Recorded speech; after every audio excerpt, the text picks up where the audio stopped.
ઘણા બધા વ્યુઅર્સનો common question એ હતો કે સર્કમસિઝન એટલે કે સુન્નતના ઓપરેશનમાં જે સ્ટેપલર યુઝ થાય છે એ સ્ટેપલર કેવું હોય છે, એ કેવી રીતે યુઝ થાય છે. તો આજે આપણે ડેમોન્સ્ટ્રેશન દ્વારા સ્ટેપલર વિશે ડિટેલમાં જાણીએ. સર્કમસિઝનમાં એટલે કે સુન્નતના ઓપરેશનમાં જે સ્ટેપલર યુઝ થાય છે એ સ્ટેપલર સર્ક્યુલર સ્ટેપલર હોય છે. સુન્નતનું સ્ટેપલર ડિસ્પોઝેબલ હોય છે એટલે કે એક દર્દીની અંદર તમે આ સ્ટેપલનો યુઝ કરો પછી એ સ્ટેપલર બીજા દર્દીમાં યુઝ નથી થતું હોય. સ્ટેપલર પ્રી સ્ટરાઇલ કન્ડિશનમાં આવતું હોય છે એટલે કે ઇથિલિન ટ્રાયોક્સાઇડ થી એ સ્ટરાઇલ હોય છે. એટલે જ્યારે દર્દીનું ઓપરેશન કરવામાં આવે ત્યારે ઓપરેશન વખતે જ આ સ્ટેપલર ઓપન કરવામાં આવે છે. સ્ટેપલર અલગ અલગ સાઇઝના હોય. આ જે સર્ક્યુલર સ્ટેપલર છે એ દરેક દર્દી માટે એને પ્રાઇવેટ પાર્ટની સાઇઝ પ્રમાણે અલગ અલગ સાઇઝના સ્ટેપલર હોય છે. નાનામાં નાનું સ્ટેપલર લગભગ 12 mm થી લઈને 12, 14, 16, 18 એમ કરીને 36 mm સુધીના સ્ટેપલર આવતા હોય છે.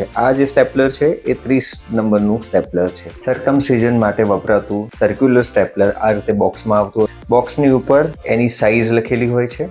આ સ્ટેપલર પ્રી સ્ટરાઇલ ફોર્મમાં હોય છે. તમે જ્યારે એને ઓપન કરો એટલે એની અંદર એક સાઇઝર હોય. ઓપરેશન દરમિયાન પણ આપણે ફરીથી રીચેક કરતા હોઈએ છીએ કે પ્રાઇવેટ પાર્ટની સાઇઝ અને સ્ટેપલર પ્રોપરલી સિલેક્ટ થયું છે કે નહીં. સ્ટેપલરના પાર્ટ્સની વાત કરીએ તો સૌપ્રથમ આ એક લોક છે. ઓપરેશન દરમિયાન સ્ટેપલરને ફાયર કરતા પહેલા આ લોકને ઓપન કરવાનું હોય છે. આ લોક હોય ત્યાં સુધી આ સ્ટેપલ ફાયર નથી થતું એટલે લોકનું કામ છે મિસ ફાયરને અટકાવવાનું. આ એડજસ્ટિંગ નોબ છે.